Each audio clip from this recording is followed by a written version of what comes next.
Hello, I'm Blue Arouse, and we're at the 2018 Taste the Islands Experience. At this festival, you're going to be fully immersed in the food, culture, and drinks of the Caribbean.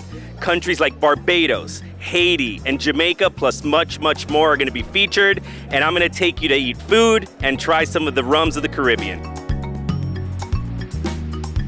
How did the idea for this festival come about? Wow, well, first of all, Taste the Islands is a television show. It's on 44 states nationwide. The show has been so popular that we said, hey, we want to bring the experience out here to the masses. We are such a great melting pot with so many different cultures. It's just amazing that we can have it all here in one space in Greater Fort Lauderdale. There's abundance of food, but there's an abundance of culture here. You name it, it's here in South Florida and Fort Lauderdale. If you didn't make it this year, we hope to see you next year.